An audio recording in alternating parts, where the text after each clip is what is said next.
अब क्लास हम स्टार्ट करने जा रहे हैं क्लास 12th का इकोनॉमिक्स टॉपिक जो चल रहा था हमारा क्या, फॉरेन एक्सचेंज रेट। क्या चल रहा था क्लास? Foreign exchange rate. तो क्लास फॉरेन एक्सचेंज रेट में हमने कुछ चीज़ें पढ़ ली थी। इक्विलिब्रियम रेट क्या होता है, ठीक है, सप्लाई हम क्यों करते हैं, डिमांड हम क्यों करते हैं। अब हम पढ़ेंगे क्या, impact of increase in demand. अब देखो समझना बात को ध्यान से, अगर हम सिंपल सी बात करें, आपने माइक्रो इकोनॉमिक्स क्लास 11th में पढ़ा होगा कि अगर किसी भी चीज़ की डिमांड इंक्रीज या डिक्रीज होती है तो उससे सबसे ज़्यादा जो इफेक्ट पड़ता है किस पे पड़ता है, उसके प्राइस पे। कि मतलब किसी भी चीज़ का मार्केट में क्या है, डिमांड ज़्यादा है, उसका प्राइस क्या हो जाएगा, ज़्यादा हो जाएगा। जैसे कि आप एक करंट का एग्जाम्पल ले सकते हैं। क्या करंट का एग्जाम्पल अगर लें तो क्या है, मास्क बोल सकते हैं, सैनिटाइजर बोल सकते हैं हम लोग। ये क्या है हमारे करंट एग्जाम्पल्स। जैसे कि हम बोलें करंट एग्जाम्पल्स क्या है, मास्क या सैनिटाइजर। पहले इंडिया में मास्क की कोई ज़रूरत नहीं थी, लोग नहीं मांगते थे। कौन यूज़ करते? केवल डॉक्टर, ठीक है, और अपने जो क्लीनर्स होते हैं ये मांगते थे। बट आज की डेट में सभी लोग मास्क मांग रहे हैं। तो क्या हुआ, जो मास्क 10 रुपये का था वो कितने का हो गया, 60-70 रुपये का। जो सैनिटाइजर 30 रुपये का था कितने का हो गया, 100 रुपये का। तो मतलब क्या है, जैसे ही चीज़ों की डिमांड बढ़ी, अब समझना जैसे ही कोविड-19 आया तो क्या हुआ कि देश में मास्क सैनिटाइजर की क्या हुई, डिमांड बढ़ी। और डिमांड बढ़ने के कारण से क्या हुआ, उनकी सप्लाई कम रही और उनका स्टॉक क्या हो गया, खत्म। और डिमांड ज़्यादा है तो प्राइस क्या हो गया, उनका हाई हो गया। क्योंकि लोगों को पता है, सबको पता है कि चीज़ लेंगे तो लेंगे, इनके अलावा इसके पास कोई ऑप्शन नहीं है। तो क्लास क्या होगा समझना, एक्स एक्सिस वाई एक्सिस ये हो गया हमारा ओरिजिन। तो एक बात समझें, हम ये सप्लाई कर्व बोल सकते हैं। ये क्या है, डिमांड। ये सप्लाई है, ये क्या है, डिमांड। अगर हम बोलें कि पहले हमारा जो इक्विलिब्रियम रेट था वो ये था, हाँ या ना। बट जैसे ही डिमांड हमारी इंक्रीज हुई तो डिमांड इंक्रीज होकर डिमांड कर्व क्या हो जाएगा, राइटवर्ड शिफ्ट होगा। ये क्या बन जाएगा, D1। तो हमारा इक्विलिब्रियम रेट जो पहले यहां पर शो हो रहा था अब कहां शो होगा, ऊपर होगा। कि मतलब जैसे ही हमारी किसी चीज की डिमांड बढ़ी उसी प्रकार से क्या हो गया, हमारी चीज का प्राइस भी इंक्रीज हो गया। इसे हम क्वांटिटी 1 R1। तो हमारा हुआ क्या, समझना बात को ध्यान से, कि जैसे ही किसी भी चीज की डिमांड हमारी इंक्रीज हुई, N increase in the demand of, जैसे कि हम एग्जांपल ले सकते हैं किसका, यूएस डॉलर। यूएस डॉलर क्या है, एक ट्रेड करेंसी है, इंटरनेशनल करेंसी है, इसे की व्यापार करने के लिए यूज करते हैं। An increase in the demand of US dollar. जैसे ही किसी यूएस डॉलर की प्राइस क्या, डिमांड क्या होगी, बढ़ेगी। In India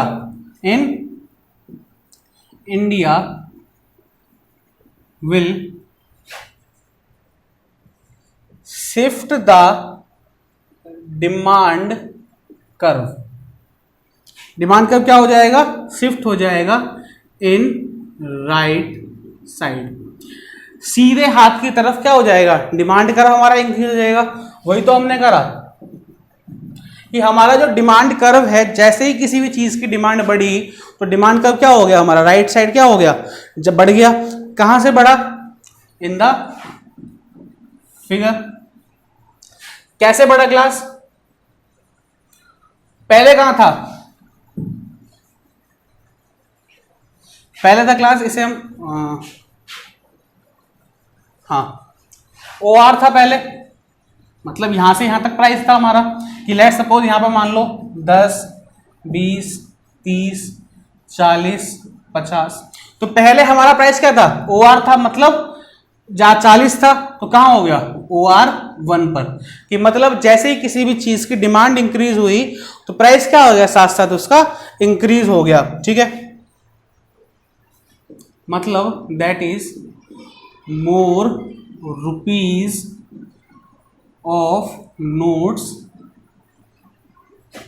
required to purchase an US dollar. कि मतलब क्या, समझो, बात समझना ध्यान से। मैं बोलूँ एग्जाम्पल ले ले छोटा सा, ठीक है। इसे बोल सकते हैं हम देखो क्या, it means less in the value of home currency. जो हमारी होम करेंसी है उसकी वैल्यू में क्या आ चुका है, लेस आ चुका है। मतलब दैट इज डेप्रीशिएशन। क्या बोलते हैं इसको क्लास हम, depreciation in the value of assets, sorry value of currency. जो हमारी करेंसी है उसमें क्या आ चुका है, कमी आ चुकी है। अब समझना हुआ क्या, जैसे कि मैं बोलूं ओल्ड रेट जो था हमारा वो क्या था कि हमें $1 के लिए 50 रुपए देने पड़ते थे। समझ में आई बात, $1 के लिए 50 रुपए देने पड़ते थे। इससे क्या समझ में आया सर, 50 रुपए देने का मतलब क्या है कि पहले हमें कोई भी $1 का अगर सामान खरीदना है तो हमें 50 रुपए देने हैं। जैसे कि मैं बोल दूं एक शूज है नाइक के, ठीक है, वो क्या आ रहे हैं, उस पर लिखा हुआ है प्राइस $20, ये प्राइस लिखा हुआ है। समझना बात को, तुम क्या करेंगे 20 × 50 कि मतलब ये शूज जो हैं वो कितने के हैं, 1000 रुपीज के। ध्यान देना बात को। बट आज भी जब न्यू रेट आ गया, न्यू रेट समझना ध्यान से, तो न्यू रेट क्या आया कि $1 must be equal to 70 rupees, must be 70 rupees. तो क्या करेंगे, आज भी उस जूते का प्राइस कितना है शूज का, $20, बट जो डॉलर का प्राइस है वो कितना हो चुका है 70। तो मतलब कितने जाने पड़ेंगे 1400। तो मतलब पहले हमारे कितने रुपए जाने थे उसके लिए, 1000 रुपए। आज कितने देने पड़ रहे हैं हमको 400। तो मतलब इसी को हम बोलते हैं क्लास क्या, depreciation. Depreciation in the value of assets, value of currency. कि मतलब कि हमारी जो करेंसी है, होम करेंसी है, उसमें क्या आ चुका है, डेप्रिसिएशन लग चुका है। मतलब उसकी जो वैल्यू है वो क्या हो चुकी है क्लास, घट चुकी है। समझ में आई बात। तो ये है हमारा इम्पैक्ट किस चीज़ का, अगर डिमांड क्या होती है, इंक्रीज होती है। समझ में आई बात। तो क्लास हमने क्या सीखा कि अगर किसी भी करेंसी की वैल्यू बढ़ जाती है तो उससे जो हमारी होम करेंसी है उसकी वैल्यू क्या हो जाएगी, कम हो जाएगी। जैसे कि डॉलर की प्राइस क्या हुआ, कम हुआ, तो $1 लेने के लिए हमें ज़्यादा पैसे देने की ज़रूरत पड़ी। समझ में आई बात। इसी प्रकार से अगर ऐसा हो कि impact of increase in supply, समझना ध्यान से, कि अगर सप्लाई इंक्रीज हुई, अब हमने क्या सीखा कि सर डिमांड इंक्रीज हो गई तो उस करेंसी का जो वैल्यू है वो क्या हो गया, इंक्रीज हो गया। क्या हो गया, वैल्यू इंक्रीज हो गया। बट एक पॉइंट आता है कि अगर सप्लाई इंक्रीज हो जाए तो क्या समझ में आता है बच्चा, सप्लाई इंक्रीज कब होगी, जब डिमांड क्या हो जाएगी, कम। डिमांड कम है, सप्लाई क्या हो रही है, ज़्यादा, और इसे हम क्या बोलते हैं कि प्राइस क्या हो जाएगा, कम हो जाएगा। प्राइस क्या हो जाएगा, लेस हो जाएगा। क्यों होगा भैया, क्योंकि आप सप्लाई तो कर रहे हैं बट आपके सामान की कोई डिमांड नहीं कर रहा, और डिमांड नहीं कर रहा क्या बोलेंगे, कोई बात नहीं, आप कुछ पैसे कम दे दो बट इस सामान क्या कर रहे हो, आप खरीद लो। समझ में आई बात। तो अगर सप्लाई इंक्रीज होती है और डिमांड कम रह जाती है तो क्या होगा, ये ग्राफ बनेगा। कैसे बनेगा, देखो ये हमारा क्या है, सप्लाई, ये क्या है हमारा, डिमांड। तो अगर सप्लाई बढ़ी, सप्लाई क्या हुई, बढ़ी, तो क्लास पहले क्या था हमारा, ये इसे मैं R बोल सकता हूं, इसे मैं Q बोल सकता हूं, ठीक है। तो पहले जो प्राइस था वो कितना था मेरा, ये रहा। समझ में आई बात। बट अब क्या हुआ, अब हुआ क्या, अब ये हुआ कि सप्लाई का जो ग्राफ है वो शिफ्ट कर गया राइट साइड। मतलब ये बन गया S1, S डैश बोल दो, S1 बोल दो। तो अब जो ग्राफ है वो कहां शो कर रहा है,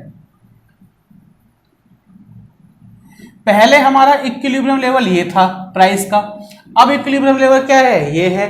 तो मतलब क्या है कि प्राइस क्या हो गया हमारा, घट गया, प्राइस क्या हो गया, घट गया।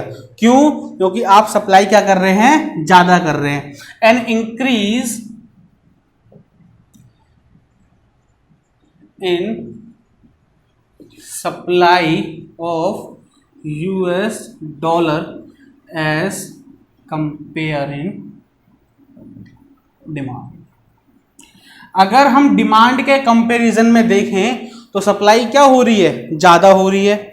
विल कॉज टू सप्लाई, इससे क्या होगा, विल कॉज टू सप्लाई, जो कर्व है supply curve shift to rightward, क्या हो जाएगा, राइटवर्ड की तरफ शिफ्ट हो जाएगा। मतलब कि जो हमारा एक Q1 आ चुका है, इससे क्या होगा क्लास, हमारा जो कर्व पहले OR पे था अब कहां चला जाएगा, OR डैश पे। कहां चला जाएगा, OR डैश पे। इससे क्या होगा, इससे क्या होगा, that cause to fall in value of foreign exchange.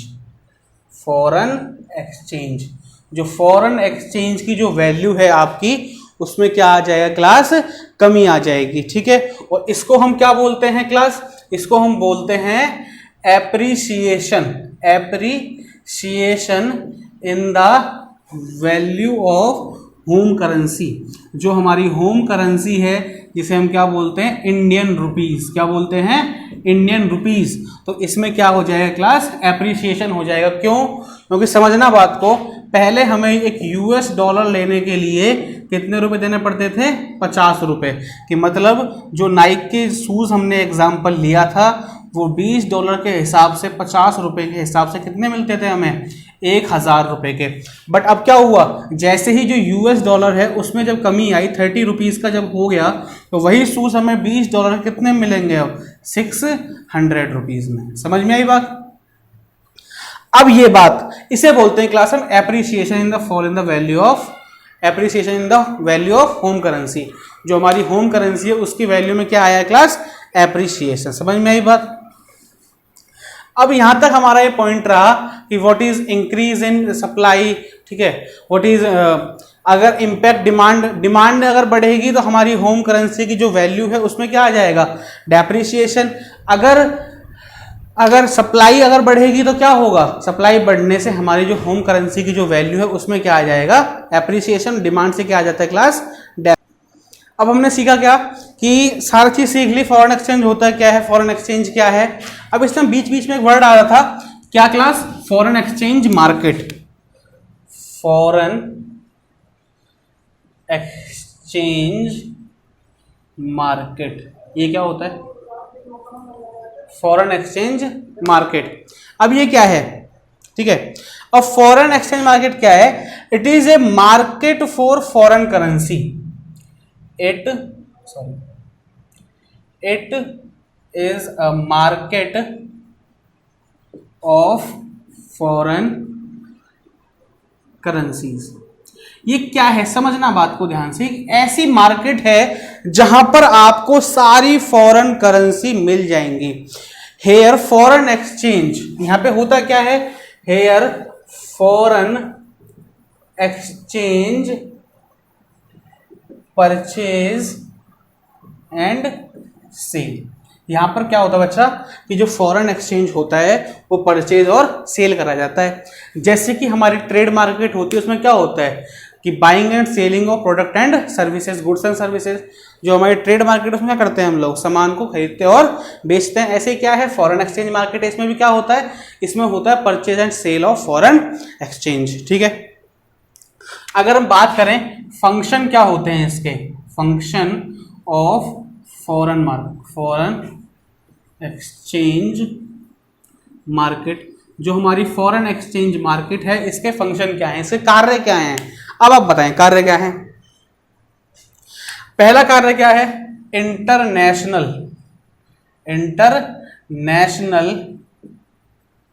Transfer of foreign currency. जो फॉरेन करेंसी है उसे इंटरनेशनल ट्रांसफर करता है। मतलब जैसे कि मैं बोलूं यूएस डॉलर मुझे कहाँ चाहिए, इंडिया में चाहिए।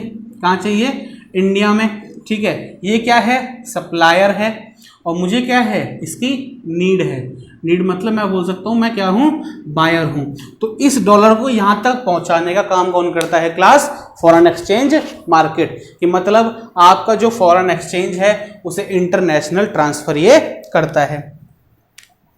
और क्या हो सकता है, provide credit to international trade, to international trade. जो अंतरराष्ट्रीय व्यापार जो होता है उससे भी क्या करता है क्लास, ये उसे क्रेडिट देता है। मतलब उसको स्पॉन्सर करके मतलब उन्हें उधार देता है। जैसे कि कोई ए है, वो कहाँ से है, इंडिया से है। अब इंडिया का पर्सन जापान में जाके बिजनेस करना चाहता है। जापान में अगर वो बिजनेस करेगा तो उसे क्या चाहिएगा, वहाँ पे मनी रिक्वायर्ड होगी। और मनी रिक्वायर किस में होगी, in the form of foreign currency, in the form of foreign currency, मतलब जापानीज करेंसी चलती है वहाँ पे, ठीक है। तो करेगा क्या क्लास, ये इससे जो मार्केट है कौन सी, फॉरेन एक्सचेंज मार्केट, इससे फॉरेन एक्सचेंज मतलब वो विदेशी मुद्रा के रूप में इनको उधार भी पैसा देती है। और क्या है, hedging foreign exchange rate, foreign exchange rate. अब समझना क्या है, अब ये क्या करता है समझना, कि आज मैंने किसी को पेमेंट देनी है। आज मैंने किसी से क्या लिया, उधार लिया, कोई सामान खरीदा। अब मुझे वो पैसे कब देने हैं, 3 मंथ लेटर, मतलब 3 महीने के बाद। बट मेरे को अभी एक फियर है, अभी क्या है, एक डर लग रहा है कि क्या पता 3 महीने बाद पैसे बढ़ जाएं। 3 महीने बाद जो डॉलर का प्राइस आज की डेट में 50 है, वो मे बी डॉलर का प्राइस 70 हो सकता है, हाँ या ना, हो सकता है, बिल्कुल हो सकता है। तो आपको डर लग रहा है कि आज अगर मैं देता हूं तो मुझे 1 लाख डॉलर अगर देने हैं तो मतलब मुझे 50 लाख रुपए देने हैं। बट अगर 3 महीने बाद प्राइस बढ़ गया तो कितने देने पड़ेंगे, 70 लाख रुपए। तो ये दिक्कत आ सकती है। तो इस दिक्कत को ठीक करते हैं ये, तो इसलिए क्या करते हैं क्लास, ये एडवांस बुकिंग कर लेते हैं। क्या करते हैं, ये एडवांस बुकिंग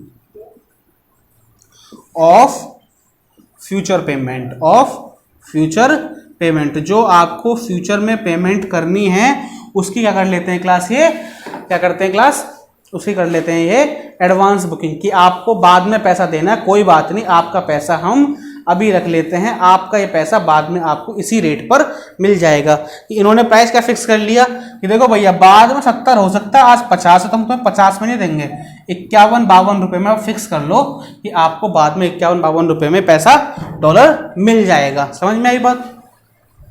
एक टॉपिक इसका लास्ट टॉपिक चल रहा है जो क्या है, types of foreign market, types of foreign exchange market.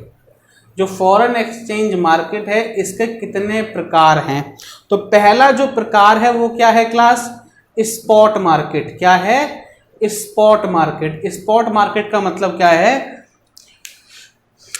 This is based on daily transaction. कि ये डेली ट्रांजैक्शंस पे काम करता है। कि मतलब आज कोई आया 10,000 बदल के ले गया फॉरेन एक्सचेंज में, आज कल कोई आया कोई जापानी करेंसी ले गया, कोई यूएस डॉलर ले गया, कोई यूके डॉलर ले गया।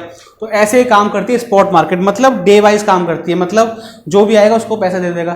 बट एक होती है क्लास क्या, फॉरवर्ड मार्केट। क्या होती है, फॉरवर्ड मार्केट। अब ये फॉरवर्ड मार्केट क्या है,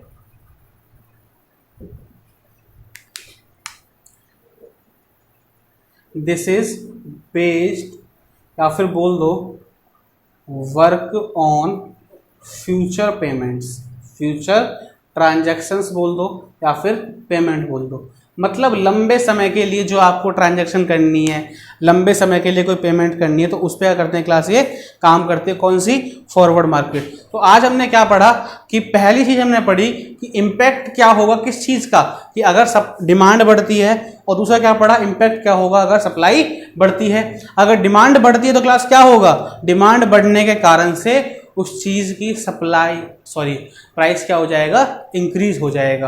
अगर सप्लाई बढ़ती है तो प्राइस क्या हो जाएगा, डिक्रीज।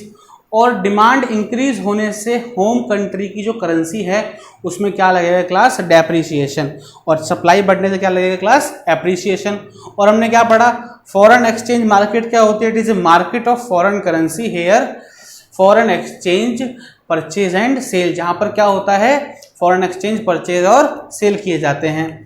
और हमने क्या पढ़ा, इसके फंक्शन क्या होते हैं, international transfer of foreign currency, मतलब क्या है कि फॉरेन में जहां पर पैसे की जरूरत है हमारे की, वहां तक हमारे पैसे को क्या करते हैं, ये पहुंचाते हैं, या फिर हमें जो जरूरत है हमें पैसा लाकर ये देते हैं। समझ में आई बात। दूसरा क्या करते हैं, provide credit to international trade, जो अंतर्राष्ट्रीय व्यापार जो होना है, अंतर्राष्ट्रीय व्यापार क्या करते हैं क्लास, ये लोग अंतर्राष्ट्रीय व्यापार को ये लोन देते हैं, मतलब उनको पैसे प्रोवाइड कराते हैं। समझ में आई बात। इसके बाद क्या समझ में आया हमें, इसके बाद क्लास समझ में आया कि इन लोगों का और क्या काम होता है, इन लोगों का एक काम और होता है क्या, कि ये हेजिंग करते हैं किस चीज़ को, फॉरेन एक्सचेंज रेट को, कि मतलब इन्होंने एक जगह पर स्थिर कर दिया प्राइस को।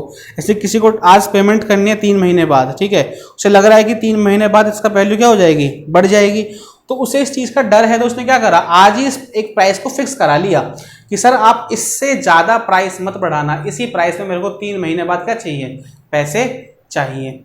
और क्या होता है, types of market, spot market और फॉरवर्ड मार्केट। स्पॉट मार्केट क्या क्लास, स्पॉट मार्केट जो बेस्ड होती है डेली ट्रांजैक्शन पे, जो डेली बेसिस पे काम करती है, मतलब डेली आज ये काम कर लिया, आज उनको जो आया सामान दे दिया, या फिर उनका पैसा एक्सचेंज कर दिया। और फॉरवर्ड मार्केट क्या है, जो लंबे समय पर काम करती है, मतलब फ्यूचर पेमेंट्स पे जो काम करती है।